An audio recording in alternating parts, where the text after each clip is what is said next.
צולמה כשנפצעתי. קצת אחרי שנפצעתי בתאג"ד, שרואים שם את דוקטור אברהם אלירז, הרופא הגדודי, מטפל בי. ומסביב אנשים עומדים וצועקים עליו, תעזוב אותו, הוא מת. כששאלתי את הרופא, כשפגשתי אותו, למה עשית? למה נתת לי טיפלת בי? כי הבנתי ממנו שהוא נתן לי את האינפוזיות האחרונות שהיו בתאג"ד.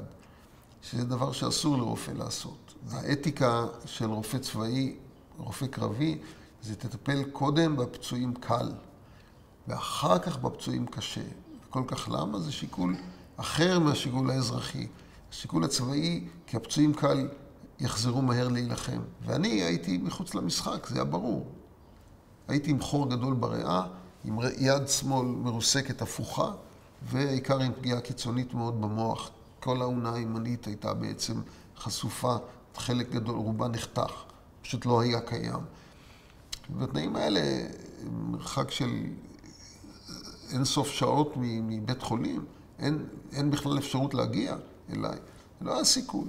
וכששאלתי אותו, למה עשית את העבירה האתית הכל כך חמורה הזאת, הוא אמר, כי לא יכולתי לעזוב אותך למות, אתה ממש התחננת. אני באמת אעשה כל דבר בשביל להישאר בחיים. כל דבר. וזה מין דבר שלקח אותי אחר כך, בשנים שאחרי, שהיו שנים מאוד מאוד קשות, למקומות של הרבה כוח, של להבין שאני לא מוותר. בעצם לגלות שאני לא מוותר על המוצר, המצרך הזה, הנדיר, החד פעמי הזה שקוראים לו חיים.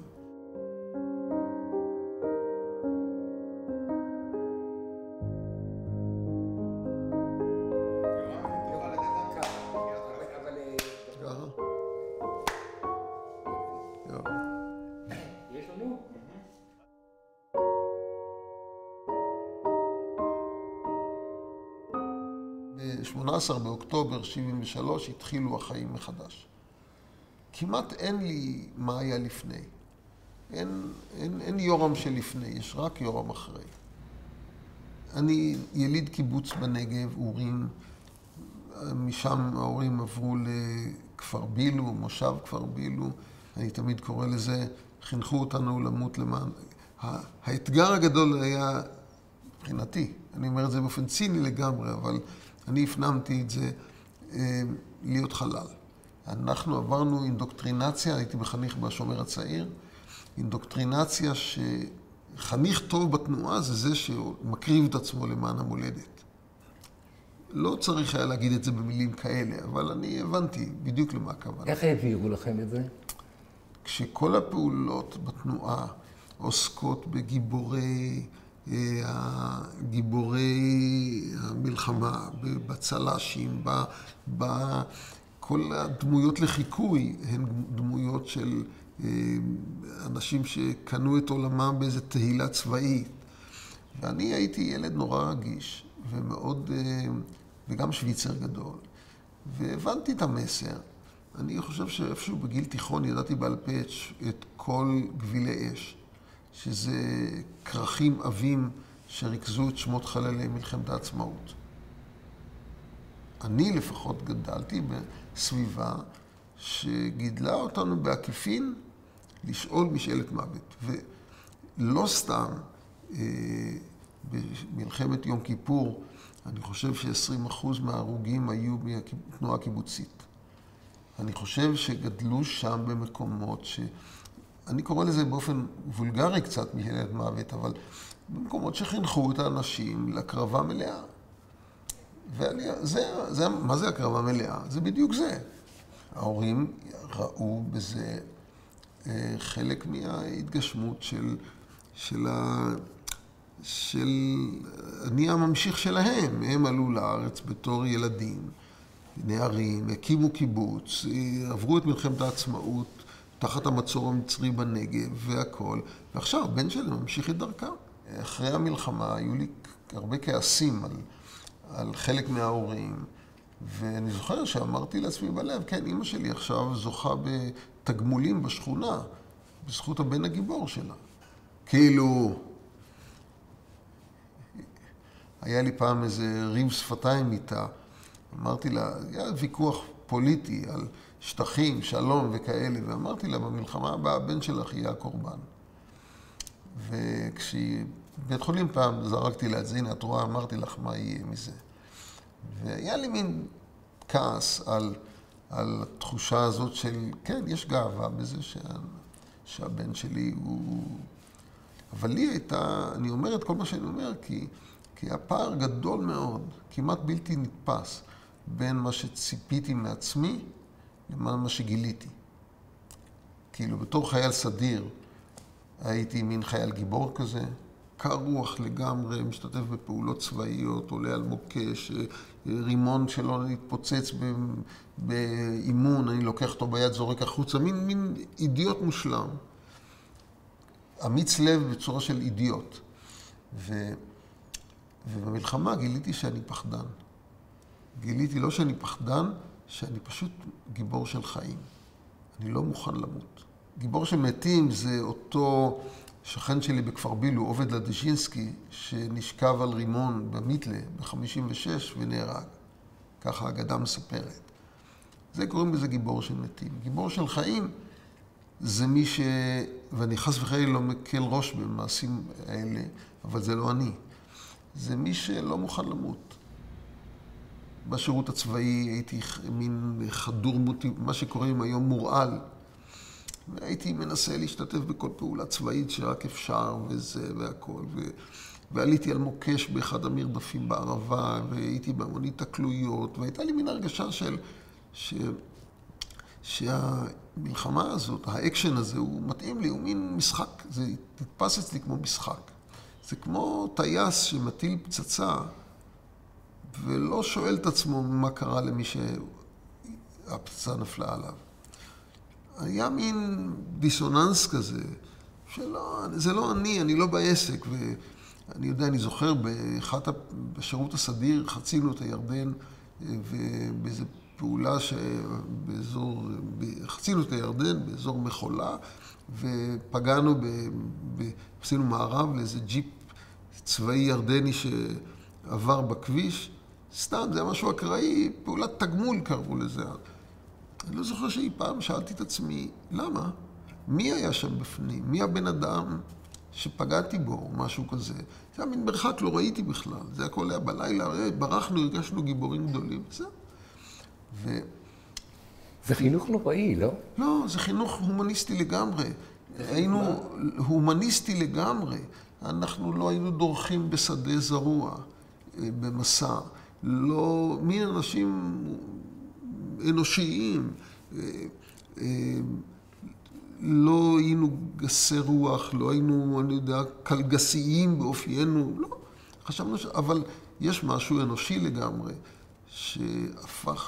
שאפשר לנו להיות, וזה במלחמה החזיק אותי חזק מאוד וטוב מאוד, מין ריחוק שמאפשר לך לא להיות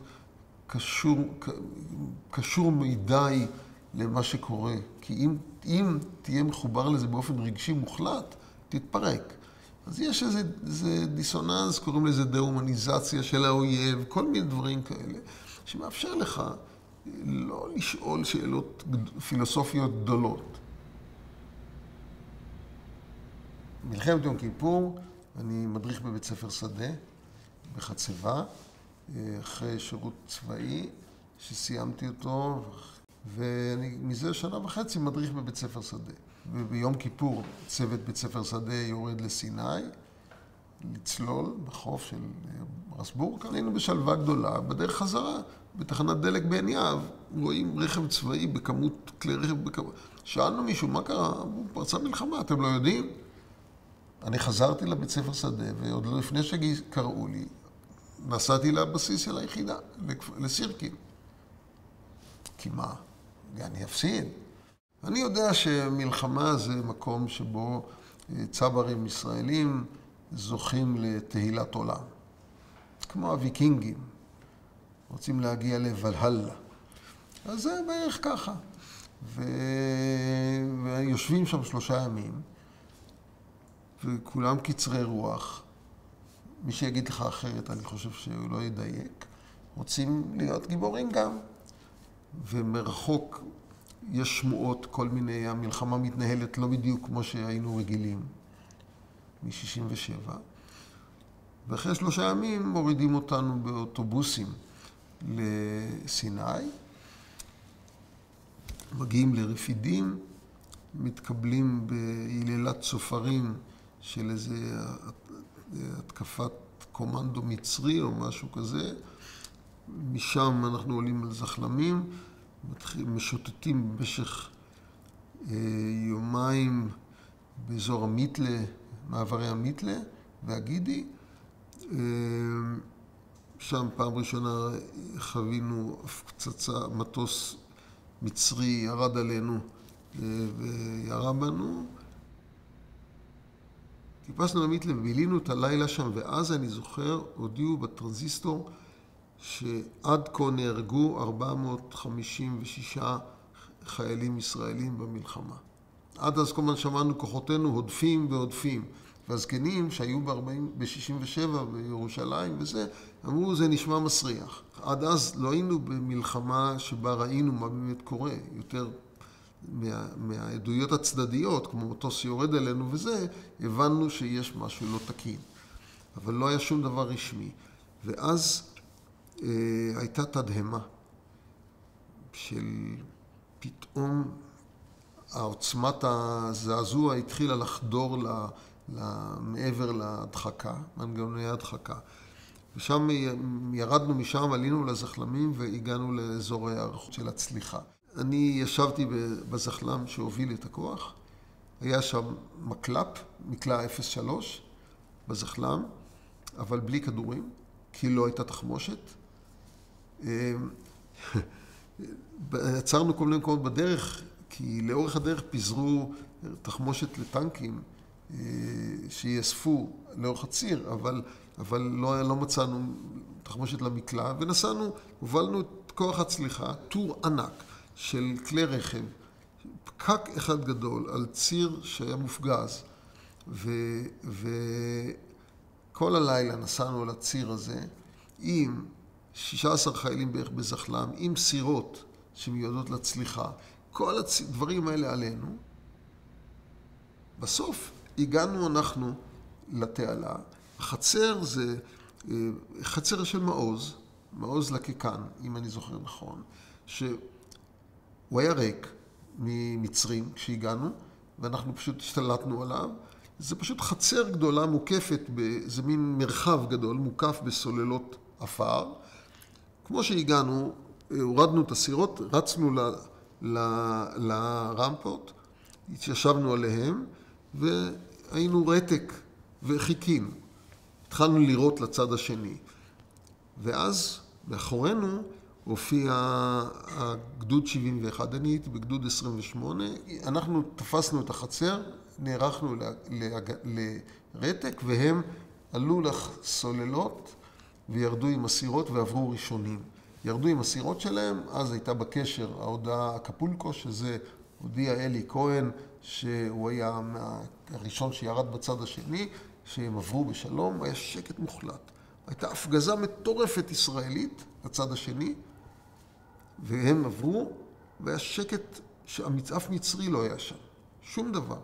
החצאי הייתה שקטה לחלוטין בבוקר, וכל הלילה היינו שם בחצר, כשהפחד העיקרי היה להיהרג מפגז ישראלי, כי ההפגזות היו מאזור המיתלה, במרחק של כ10 קילומטר, ולא מדייקים כל הזמן, ופגזים נפלו בחצר על ידינו כל הזמן.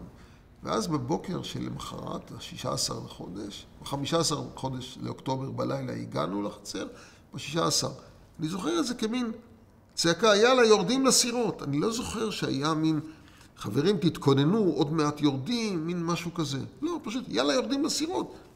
חטפתי את הפקל ואת הזה, מה שהיה, שרשרת של מג, ורצתי לסירות. פתאום זה נהיה, פתאום הייתי בצד השני של התעלה. אני זוכר שהפחד הגדול בצליחה היה ליפול מהסירת גומי, כי אתה עם מטען מאוד כבד על הגב. כל הגדה המערבית שרופה לגמרי מההפגזות שהיו לפני כן, באותו לילה שישראל הפגיזה את הצד השני לרכך לצליחה. אקליפטוסים ואפר, אני זוכר את המחשבה שאתה הולך, הרגשה שאתה הולך על אפר. אנחנו יורדים לצד השני, מתחילים לנוע צפונה, לאורך התעלה. נוף יפהפה, לאורך התעלה זה ממש צמוד, זה אקליפטוסים, אחר כך יותר מערבה, עוד קילומטר שניים מערבה, זה כבר אתה מגיע לאזורים של חלקות חקלאיות מאוד מאוד צפופות, מין נוף וייטנאמי כזה. ואנחנו התחלנו לעלות צפונה לאורך תעלת סואץ, עד שהגענו לרמפה שנקראת זין סגול בערב. שם עלינו עליה וקיבלנו תדריך, שבו היינו אמורים לנוע עוד 2-3 קילומטר מערבה לתעלת המים המתוקים. יש כאילו תעלת סואץ במקביל לתעלת המים המתוקים. היינו צריכים להגיע לשם, לפוצץ שם גשרים. אני זוכר שהייתה לי מחשבה מוזרה, למה לפוצץ גשרים שהצבא המצרי יוכל לברוח? כי הייתה כבר תחושה שהמלחמה התהפכה.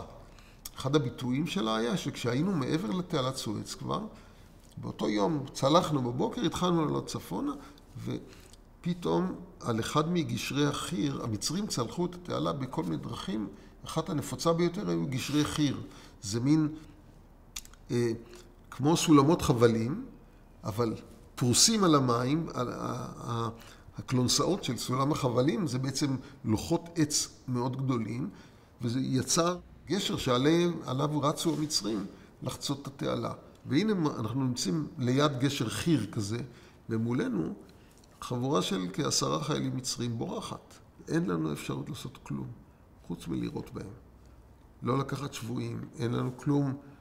אז אנחנו עומדים במרחק של כ300 מטר, פשוט הורגים את כל מי שיש על הגשר הזה. זה לא מתוך מקום שמישהו שונא מישהו, כועס או נהנה, זה מקום שאין לך ברירה. כי מה בדיוק תעשה?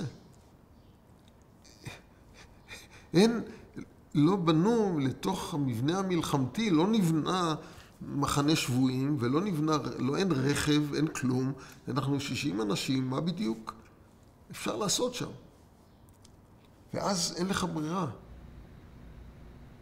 אני זוכר שהגענו עד שפת תעלת המים המתוקים, ושם התפוצץ העולם. בבת אחת היה פתאום מין איזה כמו קיר של כדורים נוטבים שחצו את האוויר, כאילו כמו קיר פלדה שאתה לא יכול לעבור דרכו. והתגובה הראשונה שלי הייתה ליפול אחורה, לתפוס מחסה, שהתגובה הכי הגיונית. מסתבר בדיעבד שכולם עשו ככה. אחד מהאנשים, מנחם טובי, ירד טילאו בנגמש הזה. והוא עצמו נהרג, מריקושט.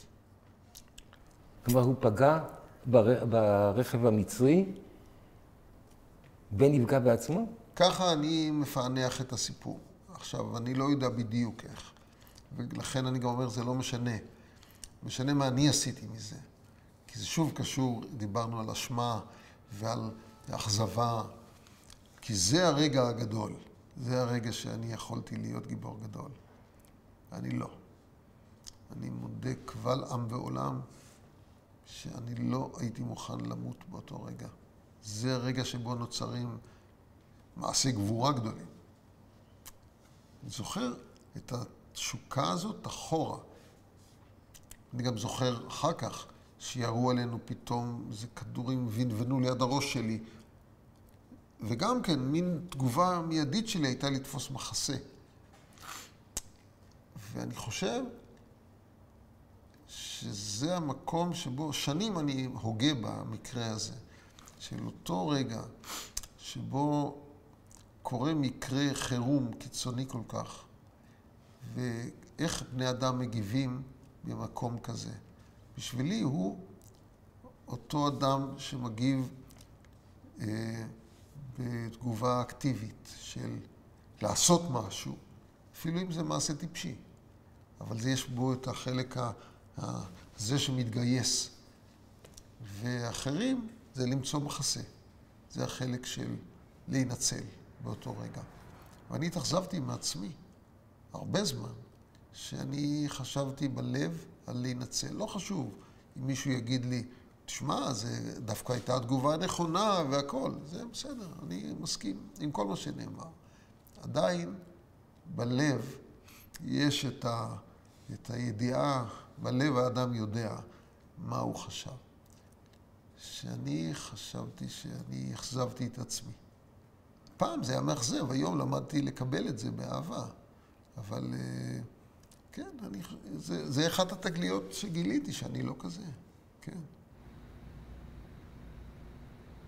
ואז יש לנו 3 ימים שבהם מין מלחמה לא מלחמה כזה, כי אנחנו מוצאים את עצמנו בלב כל הצבא המצרי. זה מין, מצאנו את עצמנו בכפר הקרוי אבו סולטן, שהוא בעצם מחנה צבאי. לצד חקלאים, מצאנו שם נשק, כביסה של חיילים, מין איזה מערך לוגיסטי עורפי של הצבא המצרי שמצוי בחזית התעלה, כ4 קילומטר משם. ואז אני יוצא למלא מים, משהו כזה, ויש שם איזה מין מבנה שנכנס אליו, מין משהו מטומטם לגמרי. בתוך המחפורת הזו, אני יורד במדרגות, זה מין בונקר כזה מאולתר. בפנים מצטרף לו איש מצרי. וכמו שאני רואה, אני יורה. ואז יש נצרה על בודדת. זה יוצא כדור אחד. ולחץ. הוא לא הספיק לעשות כלום, הוא מת. ואז אני רץ החוצה מהמחפורת, מבוהל כמו מאושר, אני זוכר מאושר ומבוהל, ומה שיוצא לי, זה חטפתי התקף מעיים מטורף וחרבנתי כמו... פעם היחידה בכל המלחמה, זה שם. כאילו איזה מין שחרור, השתחררות, כאילו כל הסוגרים השתחררו עם הרגע הזה. למחרת, ב10 בבוקר, בערך, היינו באותו כפר, פשוט שמרנו לעצמנו, והייתי בעמדת מג, שמוליק הביא לי אוכל, אני זוכר את הביא לי פרוסת לחם על מסטינג, זה מה שהיה לאכול. אני זוכר טנק מצרי, מתקרב, מצודד את הצריח, ואז אני מתעורר בבית חולים.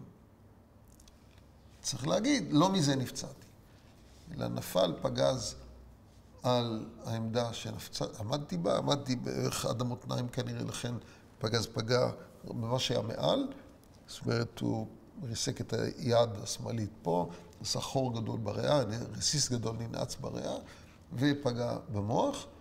בעצם הוא תלש... לא הייתה לך קסדה? הייתה לי קסדה על הראש, הוא תלש את הקסדה מהראש, אני לא יודע איך, מה, היא הייתה מאוחה. חברים שהיו שאמרו שהקסדה שלי הייתה מאוחה שם לגמרי. כנראה עפתי החוצה, והגולגולת לא נפגעה מרסיסי מתכת, אלא מהזיזים של הקסדה שהם מעכו, ששברו את עצם הגולגולת. כי אני יודע מהדוח על הניתוח, הוציאו רסיסי עצם מבפנים, אבל לא היו רסיסי מתכת. שם, ונפגע מזה גם שמוליק בן עמי, גם הוא בראש, אבל פגיעה קלה יותר, והיה שם חובש, שקי לאוב, שטיפל בי במקום. הוא היה מי שבזכותו נשארתי בחיים בכלל, הגעתי לתחנת האיסוף, כי הוא חבש אותי מאוד טוב, ואז ארזו אותי ולקחו אותי לתאג"ד, שזה היה במרחק של חצי שעה הליכה בערך. וסחבו אותי באלונקה, כמה אנשים רצו. אין לך זיכרון. לא, אני הייתי בלי הכרה.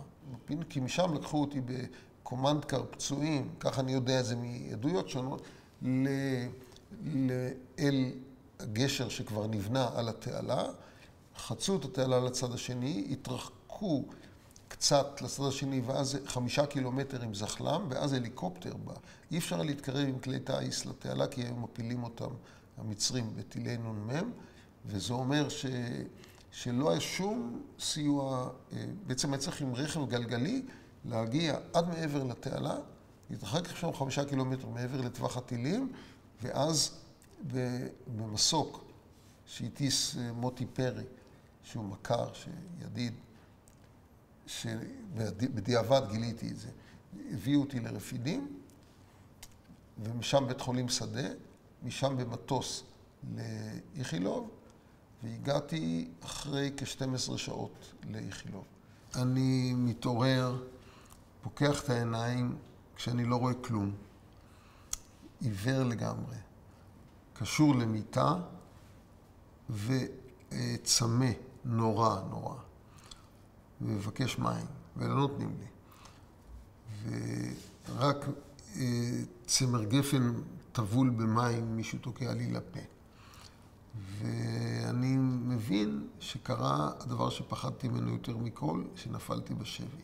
מבחינתי הפחד הכי גדול היה לא למות, לא להיפצע, זה היה ליפול בשבי. כשהגענו לחצר, היו שם כמה שבויים מצריים, ואני זוכר את התמונה הזאת של שני אנשים יושבים בידיים אזוקות אחורה, עם פלנליות על הפנים, חוקרים אותם, לא הרביצו להם, לא כלום, לא, שום דבר רע לא היה שם.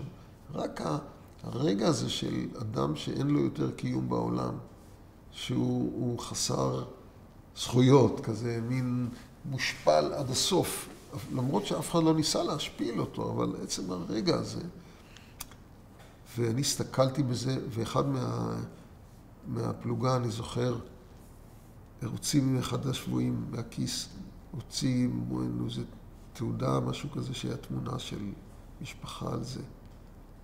כאילו מזכר, אתה מכיר את הרגע הזה שאנשים מחפשים מזכרות, קלצ'ניקוב, אז הוא הוציא מהכיס שלו את אחד החלקים של זהותו האמיתית הקודמת. היו לי איזה תחושות נורא קשות על הרגע הזה שבו אדם עושה מעשה כזה. ופתאום התעוררתי בבית חולים ואני בדיוק שם. אני שבוי במצרים כרגע, לפי ההזיות שלי.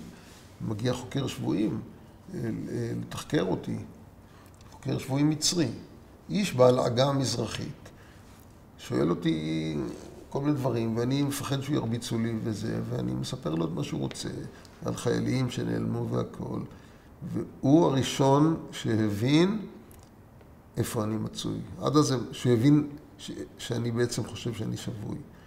והוא אמר לי, אתה בבית חולים ישראלי. ואני זוכר שפרצתי בבכי גדול של הקלה מהפחד הגדול הזה. תקופה בחודשים בבית החולים אין זיכרון רציף. אין איזה מין רצף קוהרנטי של שלב א', ב' וג'. זה כמו איזה תמונות בדידות, שפתאום כמו איזה נהיה קרע במסך, ולרגע אתה רואה דרכו תמונה מאוד מאוד מדויקת, אבל היא לא מחוברת לתמונה הבאה. באיכילוב הייתי חודשיים וחצי, אחר כך זמן דומה הייתי בשיקום בהדסה.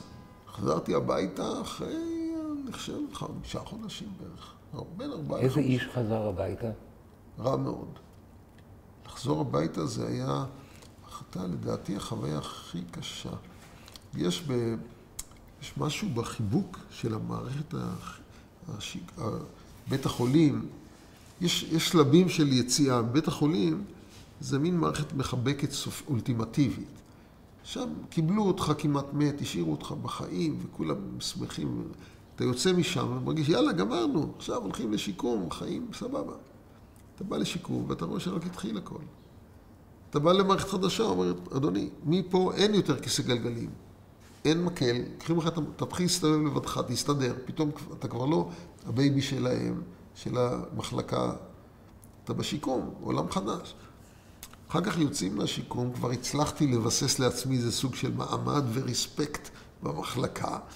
יוצאים הביתה. אתה בא הביתה ומסתבר שהחיים זה כמו כיסאות מוזיקליים. אין חלל, כמו מערכה אקולוגית, אין חללים ריקים. מישהו תופס את הכיסא. נוגה נוהגת באוטו, אני לא יכול לנהוג. הילד שלי לא כל כך, הוא לא רץ לחבק, בסרטים האמריקאים הילד רץ לחבק את אבא והחיים נהיים סבבה אחרי זה. הסרט שלנו לא, הילד לא ראה אותי חודשים. והוא היה בן 2 כשנפצעתי. והחזרה הביתה היא חזרה עד שכל אחד מחפש לעצמו את המקום ואיפה זה להתחיל להכיר מחדש אחד את השני. זה כאילו עושים ריסט לכללי המשחק של הזוגיות. כאב הוא דבר נורא אגואיסטי. אדם שכואב לו, אי אפשר לדרוש ממנו להיות סובלני לכאבם של אחרים.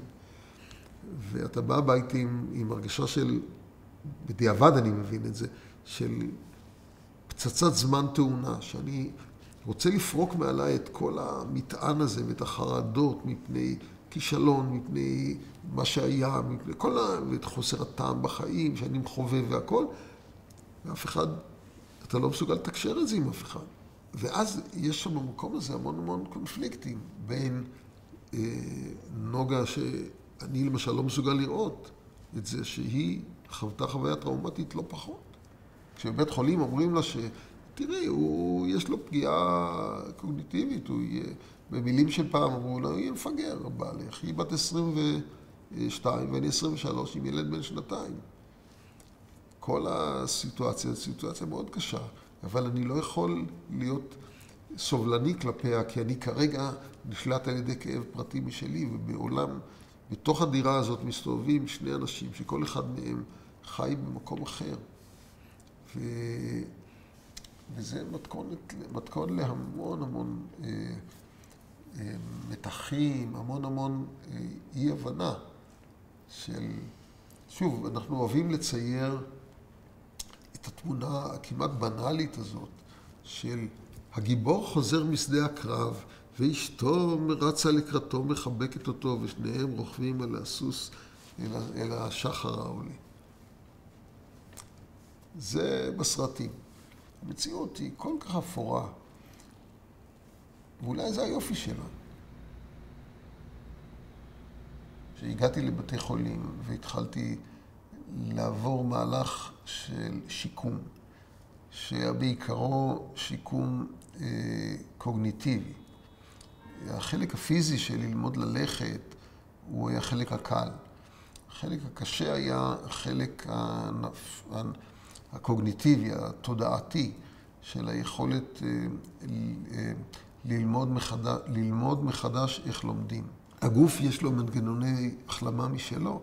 בפגיעה במוח זה גיליתי רק אחרי הרבה שנים. המוח אין לו מנגנוני החלמה כל כך, אם אתה תשכב במיטה ולא תעשה כלום, לא יקרה כלום. זה אומר שאתה צריך להתחיל לעבוד. וזה אומר שאתה צריך להיות פרואקטיבי, אופטימי, כל מיני דברים כאלה. היית אופטימי? לא. בדיעבד אני חושב שכן, כי עצם העובדה שהייתי מצליח להקים את עצמי מהמיטה, עם הרגשה שיש לי משקולת של בטון בבטן, אז זה כנראה הייתה סוג של אופטימיות, כי רק אדם אופטימי מסוגל להרים משקולות בצורה כזו. אבל הייתה לי חוויה של עולם אגמומי מאוד. בעיקר עולם מאיים מאוד. זה סוג של פגיעה שמחייבת משהו פרואקטיבי מצד הפגוע. אין רופא שישב, ייתן לך רצפט ויגיד, תעשה ככה וככה וככה, ותגיע לכאן. הרופא, הדבר היחיד שהוא אולי יכול להגיד, זה תעבוד כל הזמן, ואולי יצא מזה משהו. אין לי שום דבר אחר לעשות, אז שאני יכול לחשוב עליו, אז אני לוקח עיפרון וכותב אותיות, כי זה הדבר היחיד שנשאר. אני לא יכול לקרוא, אני לא יכול לכתוב, אבל אני יכול לצייר אותיות. התהליך הזה של כתיבה סיזיפית של אותיות, שהתחיל בכתיבה של א', א', א', אבל עבר להעתקה של אותיות מספר, שבעצם הייתי מעתיק מילים שלמות, אבל המילים לא התחברו, האותיות לא התחברו למילים. זה הייתי מעתיק א', ב', א', בלי לדעת שאני כותב כרגע את המילה אבא. יושב איתי רופא, אני קורא לו את האותיות, והוא חוזר על המילה. א', ב', א', אני אומר, אבא הוא חוזר אחריי. ואני אומר, אבא אחריו. מין תהליך ביהביוריסטי לגמרי, שכשעושים אותו אין סוף פעמים, יוצא ממנו משהו בסוף. שנים של עבודה. נכון. כמו בערך איך ילד לומד ללכת. הרי לא מלמדים אותו, הוא מנסה ומנסה. בסוף משהו יוצא. בערך ככה יצא לי, אבל זה יצא לי בגיל 23, לא בגיל 2 או 3. סינפסות נוצרות כתוצאה מעבודה. אם אתה לא עושה כלום, לא ייווצר כלום. זה היופי במוח וגם המפחיד בו. לכן בפגיעה מוחית, אני פעלתי במה שנכון לעשות, זה לעשות. פשוט לעשות. אפילו אם זה סיזיפי לגמרי וחסר משמעות. במקרה שלי, זה היה סיזיפי לגמרי. אבל זה בסופו של דבר גרם לזה שחזרו מיומנויות שהלכו לאיבוד כתוצאה מהפגיעה.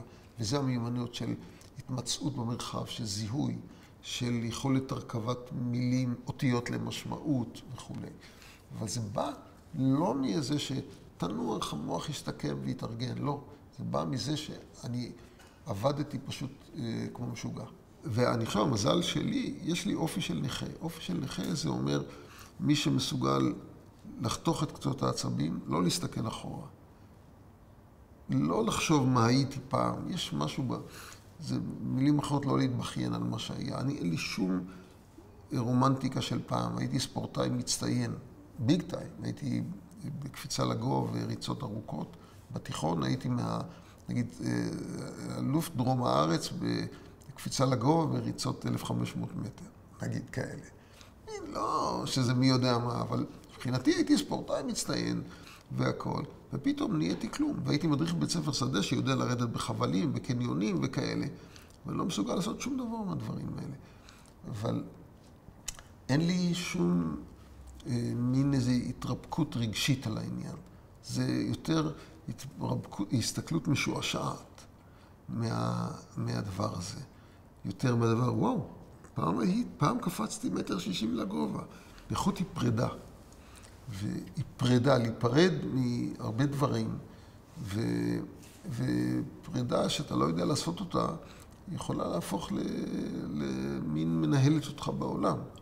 אתה יודע, הצער והבכי אין לי, אני מרגיש, האמת, אפילו מרגיש אסיר תודה על מה שקרה. רציתי ללמוד גיאולוגיה כבר שהייתי בבית ספר שדה. ואז, כמו שהייתי בבית חולים, נרשמתי, נוגה הלכה לאוניברסיטה ורשמה אותי ללימודי גיאולוגיה, ומגיע אליי המורה שמלמד את הגיאולוגים, מתמטיקה, כי התחילו לי את שנת הלימודים בנובמבר בערך, 73 או משהו מהסוג הזה, פתחו את שנת הלימודים בצורה מסוימת, והוא היה מגיע ללמד אותי. ודרך זה פתאום מסתבר שאני לא מסוגל לחבר 505. לא מסוגל, הוא מלמד מתמטיקה, חשבון דיפרנציאלי ואינטגרלי, אבל אני לא יכול לעשות כלום מזה. ופעם ידעתי, כי למדתי במגמה ריאלית, מתמטיקה, פיזיקה, כימיה בתיכון לפני כן. ואני זוכר שידעתי, ואני לא יכול לעשות עם זה כלום. כאילו, היכולת להשתמש נעלמה. אבל, ואז במשבר גדול עזבתי את זה, והתחלתי ללמוד, אחרי שיצאתי מהשיקום, ארכיאולוגיה. זה כאילו יותר קל. והייתי לומד בצורה מקרטעת כזו, יושב בכיתה, לא מבין מה אומרים, מבקש ממישהי שתעשה לי, שים נייר קופי מתחת לסיכומים שלה, ואז הייתי לוקח את הסיכומים שלה. ובבית יושב ומסכם את הסיכומים שלה בכתב, שיכול לקחת לילה שלם בשביל לגמור את הסיכום של הסיכום שלה כזה. וזחלתי דרכי בלימודים. בצורה מאוד מאוד איטית. בערך 7 שנים אחרי המלחמה, יום אחד הלכתי למחלקה לגיאולוגיה באוניברסיטה בירושלים, ושאלתי, מה צריך לעשות בשביל ללמוד גיאולוגיה? כבר סיימתי את הלימודים בארכיאולוגיה. והם עשו לי, היו חמודים לאללה. חייכו אליי ואמרו לי, כן. ונתנו לי תוכנית השלמות מהסוג שבעצם זה כמו ללמוד BA מחדש, אבל עם חיוך גדול. ואיפשהו מצאתי את עצמי נכנס בצעדים מדודים. אמרתי לעצמי, קורס אחד אני לוקח לניסיון. אם אני מקבל 80, אני ממשיך. אם לא, זהו. קיבלתי בדיוק 80. והתחלתי. ולאט לאט עשיתי השלמות השלמות ותואר שני. עשיתי מחקר במכון הגיאולוגי כסטודנט של איזה מנחה. בסוף התואר השני, המנחה שלי עזב את הארץ, הוא היה אמריקאי. האוניברסיטה אמרה לי שאני צריך לנסוע לארצות הברית, לגמור את המאסטר תחת הנחייתו. אז נסעתי לארצות הברית. הסיום הוא שאני פרופסור מן המניין במחלקה לחינוך ופסיכולוגיה. לא למדתי חינוך ולא למדתי פסיכולוגיה, אני למדתי גיאולוגיה באוניברסיטה הפתוחה. גם הקמתי מכון מחקר שם באוניברסיטה, שניהלתי אותו איזה 10 שנים. אני עוסק בחקר טכנולוגיות למידה, בחקר אינטראקציה של אדם ומכונה בעצם. כל העולם הזה הטכנולוגי שבו אנחנו מנהלים אינטראקציות אנושיות, כשאנחנו לא רואים זה את זה, או אינטראקציות, אנחנו קוראים ממסכי מחשב ולא מנייר, דברים מהסוג הזה. אלה דברים שאני עוסק במחקר שלהם. במקביל, אני הייתי 20 שנה כמעט גיאולוג במכון הגיאולוגי בירושלים, ועשיתי קריירה כגיאולוג, אני בדרגה מקבילה לפרופסור בגיאולוגיה. כל הקריירה המדעית שלי, איפשהו הדברים הגדולים, החשובים שעשיתי, הם גם בגיאולוגיה וגם במה שקרוי בגדול טכנולוגיות למידה, הם כולם איכשהו סביב מה שקרה לי. אני אתן דוגמה, בגיאולוגיה, אחד מענפי המחקר הרבים שעסקתי בהם, עסק בקטסטרופות בתולדות כדור הארץ, באירועים קיצוניים ביותר, שגרמו להכחדות המוניות בכדור הארץ, שהאבולוציה בכדור הארץ מונחית על ידי אירועים שאופיים קטסטרופלי מאוד קיצוני, ואני לא יכול להתחמק מהאמירה שגם אצלי אירועים בעלי אופי קטסטרופלי מאוד, הם אלה שמובילים את ההתפתחות האישית שלי. גם בתחום שאני עוסק בו, שעוסק באינטראקציות של אדם עם מכונה, מתאר את החשיבה של בני אדם בסביבות דיגיטליות, דרך איזה 6 מיומנויות, שאם אתה שולט בהן אתה האדם האוריין. וגם כמי שאיבד את יכולתו האוריינית, אני תמיד יכול לחייך ולהגיד, כאילו הייתה לך איזו משיכה תת מודעת לאזורי החוסר הנוחות שלך. כאילו, אתה יודע, תמיד המשיכה שלנו איפשהו היא למקום שנוח לי בו, דווקא מצאת עצמי נמשך למקומות שבהם הייתי אמור לכאורה לברוח מהם. כל אדם יש לו סיפור. אצלי החוויה שלי הייתה שחזרתי מהמלחמה, שיש לי בראש או בבטן איזה סיפור גדול, שהוא גדול ממני, שאני לא יודע לנסח אותו. וזה כמו, אני חושב שחוויות קשות מתנהלות כמו חלקיקי עשן, הן מתפזרות בכל מיני כיוונים, אין להן צורה, ועד שאתה לא מתחיל לכתוב אותן, הן לא מקבלות איזו צורה משמעותית. יש לך, ככה מתנהלת טראומה בעצם, כמין רסיסים של המון המון דברים קשים, שלא מתחברים ביחד לאיזו תמונה כללית. ובמשך שנים הייתה לי, אני זוכר, נוגה אמרה לי, אשתי, שכשהתחלתי לצייר אותיות, והיא שאלה אותי, למה אתה עושה את זה? זה היה מאמץ סיזיפי חסר משמעות. אמרתי לה שפעם אני אוכל לכתוב לך, לספר לך מה היה. חוץ מזה, גיליתי שהיכולת, הדיבור הוא כלי לא יעיל.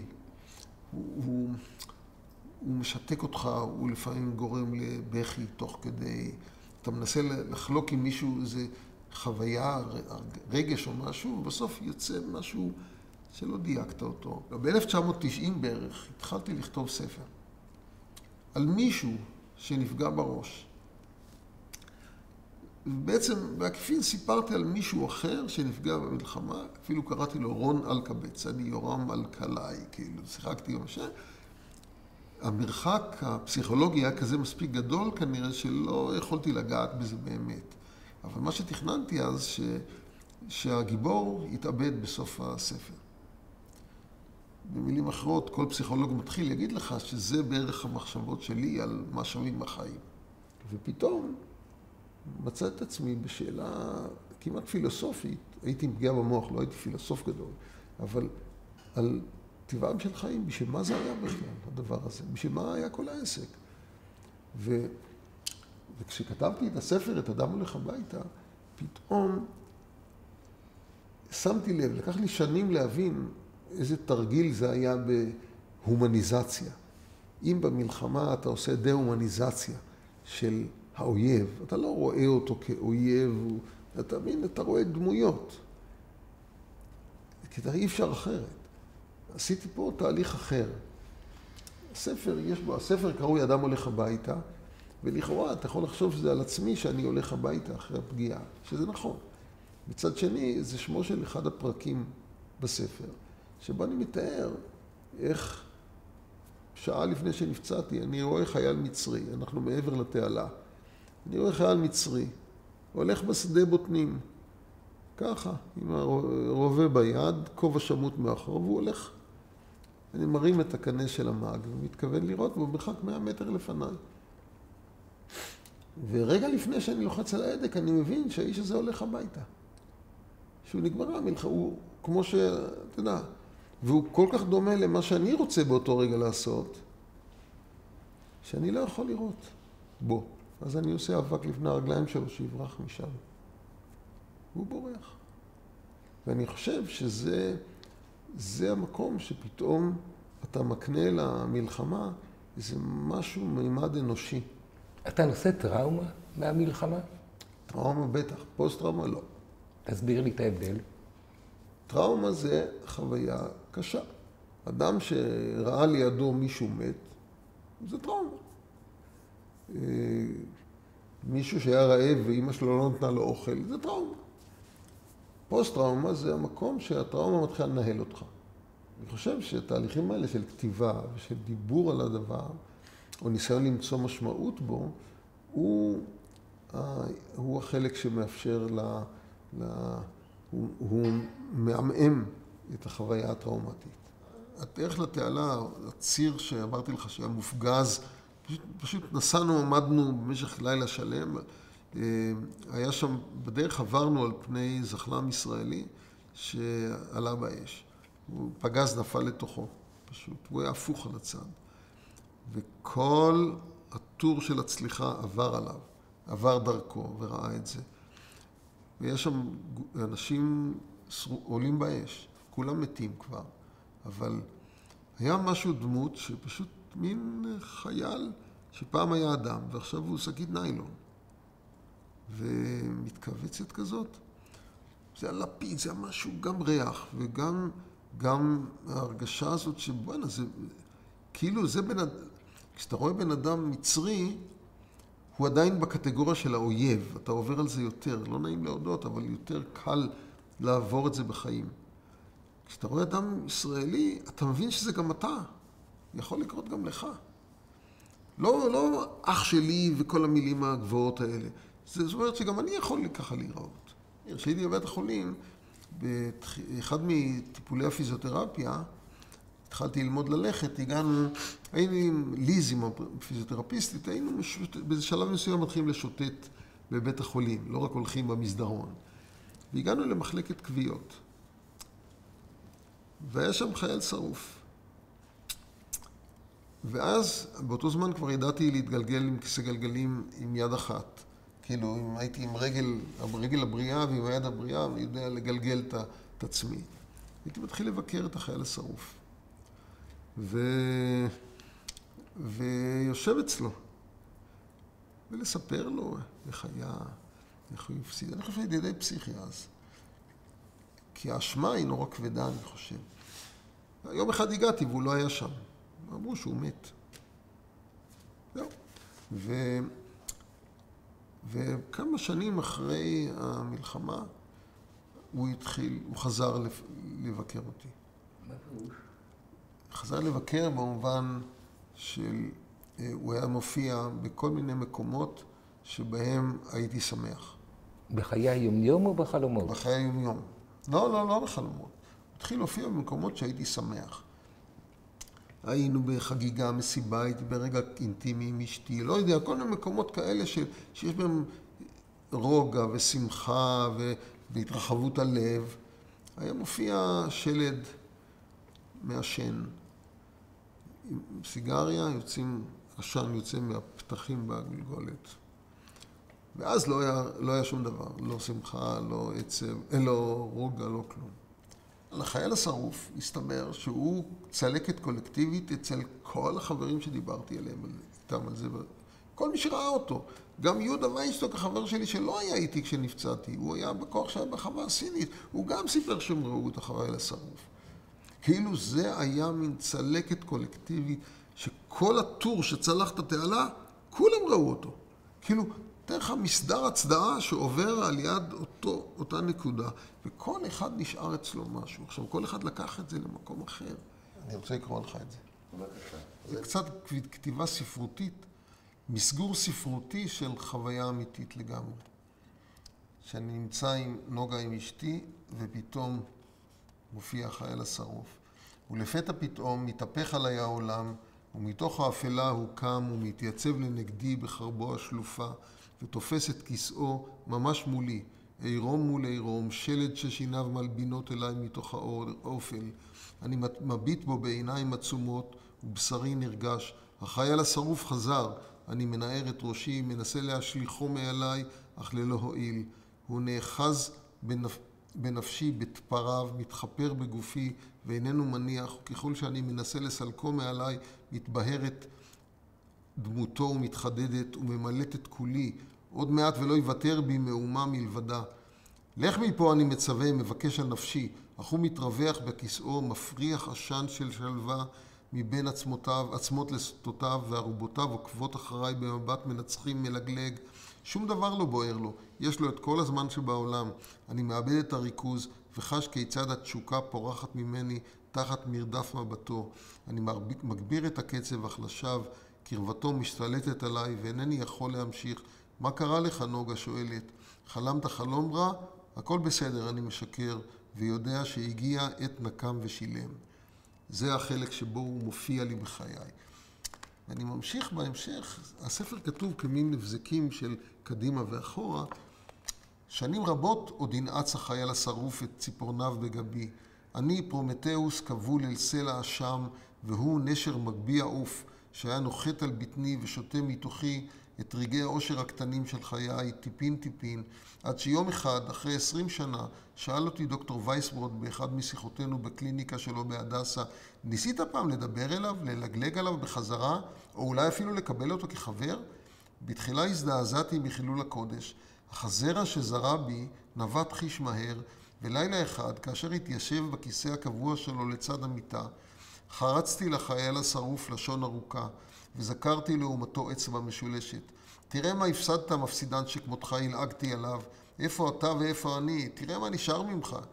וכך המשכתי לחרפו ולגרותו במנעמי החיים, עד שהחל להתכווץ ולהתגמד, והכאב הגדול מתפוגג לאיתו. וכאשר פקחתי את עיניי, ראיתי שהחייל השרוף נעלם ואיננו, ואני ציפור חופשייה נטולת מכאוב. נכון, הוא לא נעלם לתמיד, ובלילות של חושר סמיך אני חש את משק כנפיו הגרומות באוויר. פה ושם הוא אפילו מצליח להתיישב בכיסא שמולי, אך אני כבר נכון לקראתו, ביד מחבקת, מאמצו אליי כמו היה חצי השני שיצא לתרבות רעה, ובדברי אהבה וחיבוב אני מערה אל תוכי את אסונו הנורא, ורק אז מתפוגגת האשמה הגדולה על שנותרתי בחיים. אני חושב שזה ריכוז, כשקראתי את זה עכשיו, חשבתי שזה תיאור מאוד מדויק של מהי אשמה, של החוויה שאתה נשארת בחיים ואתה לא ראוי לזה בעצם.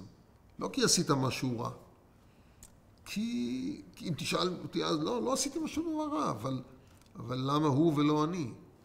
זה לעבור איזה תהליך סוגסטיבי כזה, של להכריח את עצמי לחשוב, לדבר איתו, כמו שכשלמדתי ללכת, לימדה אותי הפיזיותרפיסטית לדבר עם היד והרגל, כי גם עד היום אני עושה את זה.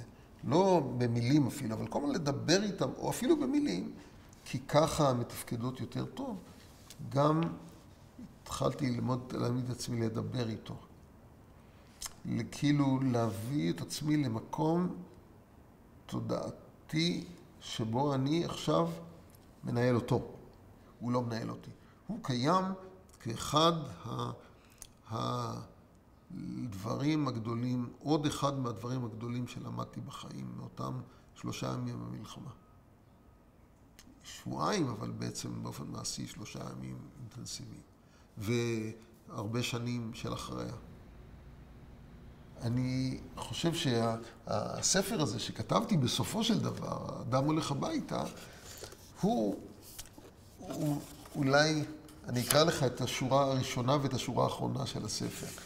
כי השורה הראשונה, אני חושב שבכל ספר שיש בו רכיב אוטוביוגרפי, ההתחלה מייצגת את נקודת הכניסה הרגשית שאתה נכנס. אז השורה הראשונה אומרת, כאשר אני חושב על ילדותם של בניי, עובר מצער גדול של החמצה, על הבטחות שלא מומשו, על שלא ידעתי לחלוק איתם את עולמי, שלא הייתי להם אבא כפי שאבא צריך להיות, שלב, חזק, זקוף ובוטח, צוק סלע להישען עליו. זה בעצם משפט שאומר, הייתי חרא של אבא. לא הייתי אבא כמו שאבא צריך להיות. וככה מתחיל סיפור שאדם כותב לעצמו עשרות שנים אחרי. אבל כשכתבתי את הספר זה במשך כ6 שנים. 6 שנים? כן, לפחות. בלב כתבתי טיוטה ראשונה, זאת שהאדם מתאבד בסוף. את הטיוטה הזאת זרקתי. היא ישנה, אבל לא המשכתי אותה, כי זה לא היה באמת מספיק מדויק. ואיפשהו ב-2003-2004 התחלתי לכתוב את הספר הזה, שהוא יצא בסוף. ואני אקרא לך את הסיומת של הספר. אם השורה הראשונה הייתה, פתחה עם ההרגשה שלי, מה אני בתור אבא. הנה, בסוף של הספר, אני חוזר עם הילד כשנתיים אחר כך, כשהוא כבר ילד בן 4, בן 4 בערך, חוזר איתו מהגן. מגיעים הביתה. אתה ניגש אליי ושם בכפי את ידך הקטנה, ואומר לי, אבא, אני רעב, בוא ניכנס הביתה, וכך ידך בידי, אנחנו נכנסים וסוגרים את הדלת מאחורינו. אני מתבונן בך ובשרון כשאתם צוהלים ומשתובבים, הבית מוצף אור ואני מפויס. עוד מעט תגיע נוגה מהלימודים באוניברסיטה, וכולנו נשב לשולחן ונאכל ארוחת ערב. כאילו, סיפור שמתחיל שאני חושב על ילדותם של בניי, יש לי צער עמוק שלא הייתי אבא טוב. מסתיים אחרי כ6 שנות כתיבה בחוויה של אבא שהפך לאמא שלו. אבא, אני רעב, בוא ניכנס הביתה. זה הרגע שבו האינטימיות בין אב לבנו היא הכי גדולה שיכולה להיות בעולם. הקשר שהוא אימהי כזה של אבא מאכיל את הילד. ואני חושב שזה אולי מהותו שלה. יש בספר קטע שבו אני מספר איך הבן שלי שואל אותי כשהוא כבר חייל בצבא, הרבה שנים אחר כך, אותו ילד שהיה בן 2 כשנפצעתי, הוא שואל אותי, אבא, הרגת מישהו במלחמה? ואני כל השנים חיכיתי שמישהו ידבר איתי, מה אני עושה? אני מסתובב וצועק עליו, לא עושים צחוק מדברים כאלה. כאילו, היכולת, הנה מישהו כבר בא לדבר איתך, אתה לא מסוגל אפילו להקשיב לזה. מישהו הושיט לך יד ואתה נושך את היד שהם מושיטים לך. ואני חושב שזהו התהליך שבשבילו בדיעבד רציתי לכתוב את הספר הזה. שהתחיל כרצון לספר סיפור קוהרנטי, דבור על אופניו, איך היה, והסתיים ולספר לעצמי סיפור שיש בו משמעות לגביי. סיפור שמשנה חיים, משנה את החיים שלך. היום אני מרגיש בעיקר אדם עצוב, מאוד עצוב. אני מרגיש שהעולם שאני גדלתי בו זה עולם שפושט רגל.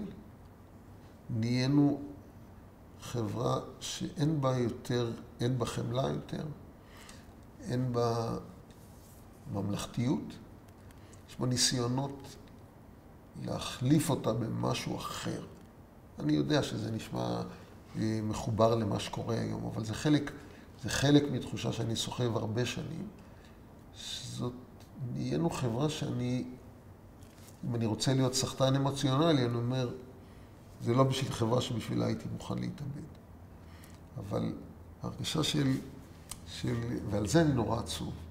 אם אני חושב על עצמי, היום, יוצאים ממני יותר מדי המשפטים כמו, בעוד 10 שנים אני כבר לא אהיה פה בשביל לראות. או יש לי ילד בהולנד, לפחות הוא לא צריך. זה משפטים נורא עצובים. תחשוב, הורה אומר, איזה מזל שהילד שלי לא פה. מה זה? אני רוצה להיות עם הילד שלי, אני רוצה להיות עם הנכדים שלי. וגם אני חושב שיש תחושה שהדברים שהם קדושים בעיניי, או בעלי חשיבות בעיניי, כמו לכידות, כמו אחריות הדדית, דברים כאלה, הפכו להיות לעג. שים לב, לא אמרתי פה מילים, לא אמרתי ציונות, לא אמרתי את כל הקלישאות שאנשים אומרים אותם כי זה עושה רושם טוב. לא, אני אומר, החברה הפכה להיות חברה שקשת לב, שהאכפתיות שלה לאחר. עכשיו זה יכול להיות על זרים, אבל זה יכול להיות באותה מידה. זה יכול להיות לאנשים שהם לא אזרחים ישראלים, שהם לא יהודים, שהם לא מה שאתה רוצה. בסוף זה פוגע בנו. כי בסוף זה גם פוגע בנכים. בסוף זה פוגע בכל דבר, וההרגשה שאפשר כל דבר, כל הערכים שאני האמנתי בהם, ואני עדיין מאמין בהם, הם הופכים להיות קלישאה, נחלתם של זקנים.